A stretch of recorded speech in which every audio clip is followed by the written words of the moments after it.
Say, I'm restless, I'm tired. I've done all I can. I need to settle down. They say they are paid their due to society. And they need to collect from the society. There's also the group that we may call the wounded group. The wounded group. Bucket ticket. These are the group that either have been wounded by some bad divorce, or these are the ones that people have taken them almost to the altar and told themselves, no, I can't marry again. I want it. And the wounded group are the one that you don't just play with. Because they are fighting. When you joke with them, they are fight you. Because they know that what they have gone through. I'm talking about somebody's one that tried. They've done everything in a relationship. They were faithful. They did everything that possible. They prayed. They kept their vow. They were faithful. All of a sudden, the man that they thought was a good man treated them like slaves. They just walked or something with the best friend.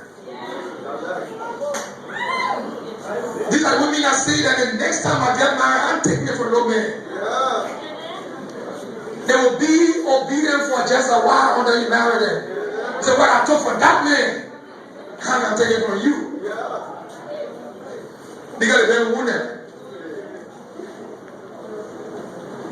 There was a young guy who was filled with the Spirit. I don't know which spirit now, but when he managed it, he came one day. He met this young lady and told us that the Lord has spoken to me that you are my wife. And she was happy to marry. Everybody started to prepare for the wedding. We're planning to go to the wedding. The day we were trying to go to the shower, he went to her. The Lord said, you are not my wife again. I don't know which Lord. Whether a small L or a big L. So he had that lady wounded. For this kind of person, the next time you come and say you want to marry, they want to be sure that you're very serious. They want to be sure that everything, they will still be skeptical until the day you're walking to the altar. You guys say you hurt me before, or someone hurt me before, I don't get no chance.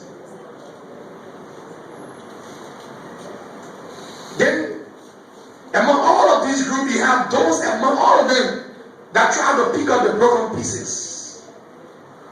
And some of them went through a lot of stuff. So they try to say, I'm tired. And so they want to give up. They went through some divorce, they went lied to, they went wounded, and so they say, I'm tired. I'm not going to waste my time behind these unserious people. These unserious women or men. Because it happens on both sides.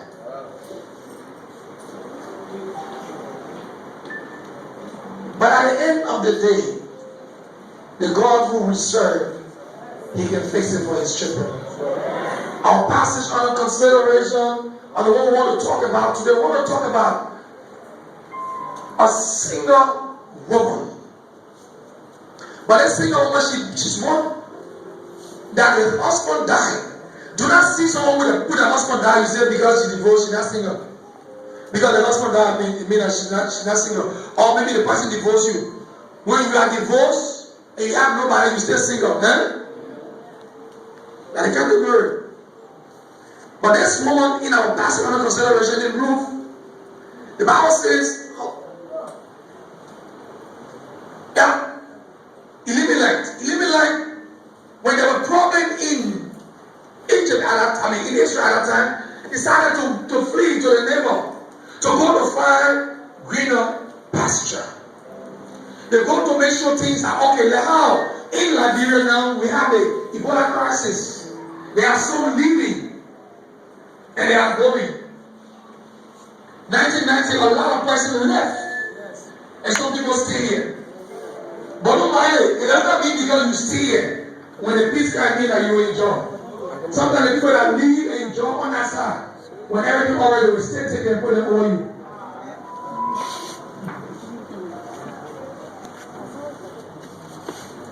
Am I talking to somebody? So this man left with his family. His wife, they had 2 sons, and the 2 sons, they married people from this town of Moab. But over the period of time, it seemed like the hand of God was far from them. The woman lost her husband, she lost her 2 sons, and they left their young wives, and she said, God has visited me with tears and with pity. I'm no longer satisfied. I must go back to my home. But at that time, she heard that peace had returned to Israel. There was a little goodness there. She decided to go back home. And while on her way back home, she told her daughter-in-law after the Risha said, go back. I don't want you to follow me. Because even if you follow me, what can I do for you? How many more sons? And even if I will give birth to sons, will you wait for them to get old enough? So go back. One of them decided to go back. But Ruth said to her mother-in-law, he said, I will not leave you. Entreat me. Do not beg me to leave you. He said, I will go wheresoever you go. I will lodge wheresoever you lodge. Your people shall be my people, and your God, my God. Even though she was single, but she was focused. She followed her mother-in-law and she went where they went. Boaz was there, a rich man, had a lot of people waiting for him, but she didn't know who the man was. She decided to be a helper to the helpers, so that when they get the food, she would take some and carry to feed her mother-in-law. And I said the lessons I learned from her, and I want to share some with us concerning singleness, and then I will sum up one that I put there. The first that we can learn to change our attitude towards singleness, one is, do not rush to leave your parents' home. A lot of young people, they rush to get out of the homes of their parents. There are some of them, the parents took them out. Say, you are of age now, go. I'm tired of taking care of you. So some of the parents, they cause the problem. But that's what I'm talking about. This group that they tired you telling them come home on time. They tired you telling them do not go to the nightclub or bar with your friends. They tired you telling them do not drink and do not smoke with your friends. Stay home. They get tired and say, I need to get on my own. I need to get out of the home of my parents because I don't want too much restriction, too much noise, too much confusion, too much talk. They want to get out. I say that you not rush to leave your parents' home until you find the right man. Not just the man that you may call Mr. Right. Because there are a time that if you rush to leave your parents' home, there are some people that will come to you and they will even borrow their friend cars. Some of them can borrow their friend clothes. There are some that steal cell phone and they hold it in the dress for the clothes that they've stolen. And sometimes no money in the cell phone. But they go and try to bluff and you are carried away because you want to leave your parent room. There are some that still living with their parents. You haven't even found out to know whether the person is capable to take care of a wife. You decide to leave your parents' home. Don't rush. Because these people, they come in different form. You don't even know whether the man and his mother, they have good relationship. You go to the house one day after marrying a man. You see that he's still living with his mother. And he's insulting his mother. If a man does not respect his mother, will he respect you? Thank you for answering the question. Secondly, we need to change our attitude towards singleness. One, we need to prepare ourselves for the times ahead. Number two, so we need to develop good attitude. And the good attitude is preparing ourselves for what? The times ahead. What the times are talking about? Prepare yourself for marriage. If you're not a good singer, you cannot be a good wife. In your singleness, you prepare yourself for marriage. How do you prepare yourself? We know the old folks, how they knew that the children can prepare. If you can cook good, then you'll be a good wife. You can't cook, then you're planning to get married.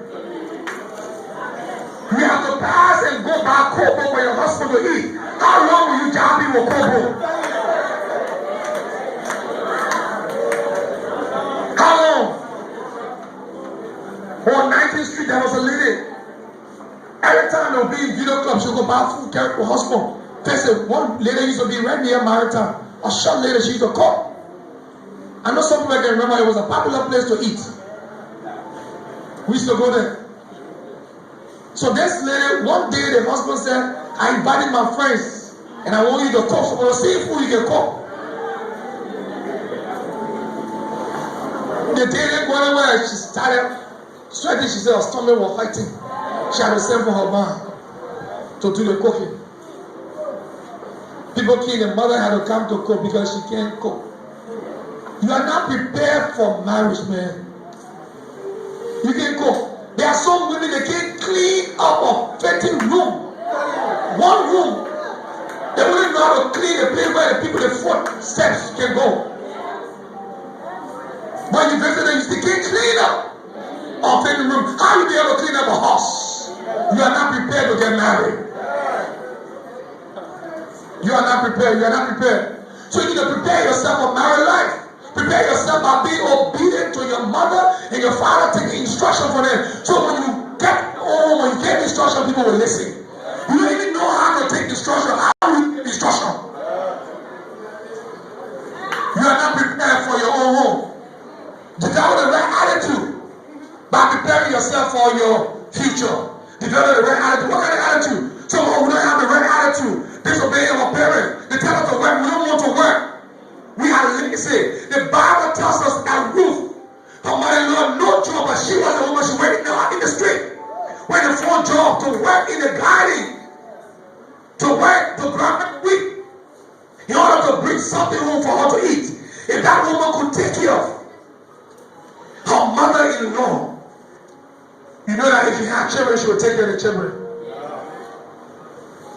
When she went to do the work, people began to laugh at her. They didn't know who she was, but she was preparing for the marriage life. Those that were waiting for her in the field, she was a helper to the helper. By the end of the day, when the boss saw her, he saw how dutiful she was, how she was working.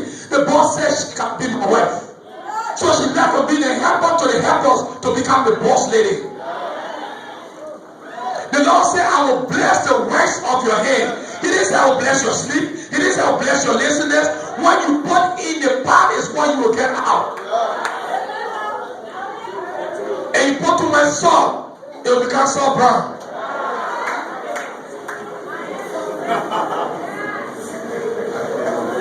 When we are coming up, our people taught all of us, all the young, whether men or not, they taught us to cook, taught me to bake, to do everything. They prepare us for our future. Number 3, learn to wait on God. Learn to wait on God. A lot of us, we are so desperate. The group that are talking about, we don't want to wait on God. We are so desperate. We've been waiting. We pass all around. People keep the marrow. We refuse. We are wasting our time when the time comes.